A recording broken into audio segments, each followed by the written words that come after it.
Bom, pessoal, eu estou aqui na cidade de Munique, na Alemanha, participando de um evento profissional e aproveitei para visitar nas redondezas o campo de concentração de Dachau. Estou aqui conhecendo o campo de concentração. Dachau foi famoso porque ele foi o primeiro campo de concentração dos nazistas e ele foi o único que durou todos os 12 anos do regime nazista. Então ele foi aberto em março de 1933, ou seja, no mês que Adolf Hitler assumiu o poder na Alemanha, a primeira coisa que ele fez foi abrir um campo de concentração. Daí a gente já percebe um pouco da importância central desse tipo de campo para o regime nazista.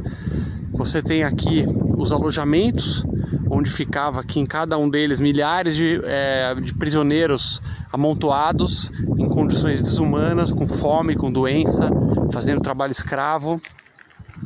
E já era um pilar do regime nazista, porque o campo de concentração era uma forma de aterrorizar a população.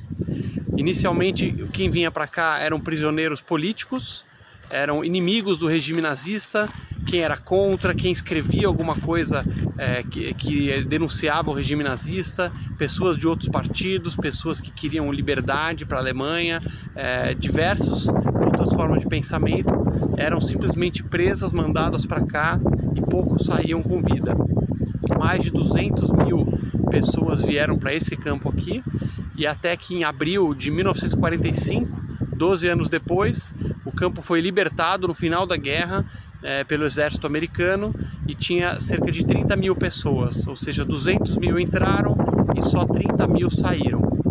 Pelo caminho ficou um monte de gente morta com trabalho escravo, com doença, fome, mortos a tiros pelos funcionários ou pelos policiais, aqui os soldados do campo, e também enviados de trem para campos de extermínio, onde eles eram mortos também.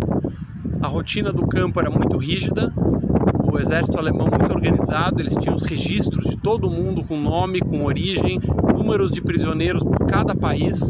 Todos os dias os prisioneiros tinham que acordar às 4 da manhã e às 5 da manhã tinham que vir para esse pátio aqui, onde era feita a contagem dos prisioneiros. Então ficava todo mundo enfileirado aqui, esperando a contagem. Se faltasse alguém, se tivesse alguma fuga, os prisioneiros ficavam aqui parados no frio do inverno aqui da Alemanha, congelando até achar. E passava o dia inteiro fazendo trabalhos forçados. Aqui era o centro administrativo do campo de Dachau, onde ficavam os guardas, onde ficava a gestão do campo. E você tinha aqui um campo que foi projetado para 6 mil prisioneiros, com esse tipo de alojamento aqui, enfileirados, um aqui, outro do lado, vários para trás.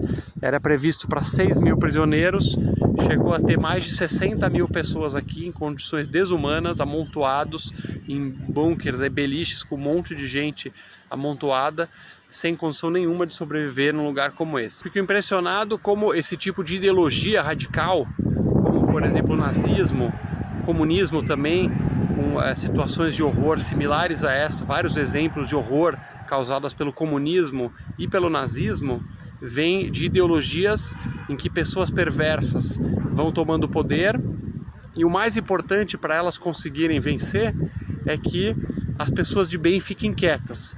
Então não é que todo o país fica do mal de repente. Você tem uma minoria de psicopatas, de pessoas que mentem, que vão fazendo violências, que vão implantando a tirania, que vão corroendo gradualmente a liberdade, a democracia, e aí eles contam com o aliado silencioso, que é as pessoas não fazerem nada, as pessoas de bem não fazerem nada. Como diz a famosa frase, para que o mal vença, basta que os bons não façam nada.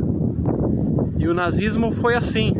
Ele começou nas urnas, começou com um discurso de ódio extremista, apontando o dedo para minorias que eles colocavam a culpa por todos os problemas do mundo, e aí a galera com raiva no coração ia comprando essas teorias malucas, essas teorias da conspiração, essa ideia de achar um culpado externo para os problemas que a gente tem, e aí eles vão violando a liberdade, corrompendo as cortes, prendendo e punindo pessoas inocentes, e os bons quietinhos falando, não é comigo, não, melhor não levantar o meu pescoço, calma, tá só com o outro que tá se ferrando, não é a minha vez, e de repente chega a vez do outro, você pisca o olho, o país inteiro tá escravizado, o país inteiro tá debaixo da tirania, e aí a ladeira abaixo, aí não tem mais volta. Então a violência, a tirania, a ditadura, ela é igual uma represa. Imagina uma represa que tem umas quebrinhas assim, umas rachadurazinhas, e aí começa a cair umas gotinhas para fora.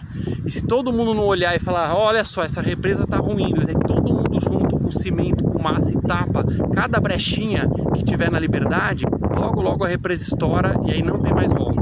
Daqui de Dachau, os nazistas foram construindo mais e mais campos, até um momento em que houve centenas de campos de concentração em toda a Europa, prendendo opositores, prendendo ciganos, prendendo judeus, prendendo testemunha de Jeová, prendendo todo tipo de opositor político, todo mundo que era contra, as pessoas humanistas, que às vezes um soldado ajudava o amigo a não ser mandado para o fronte, era preso e era mandado para cá e morria aqui também. Então todo tipo de pessoa foi mandada para os sistemas de campo de concentração, prisioneiros de guerra, pessoas pegas na rua às vezes num país para virar trabalho escravo para os nazistas. Foram milhões de trabalhadores escravos, milhões de mortos. O maior crime de toda a humanidade ocorreu aqui, especialmente por causa do silêncio dos bons. A gente não pode se acovardar diante do mal, a gente tem que ter coragem e fazer a coisa certa.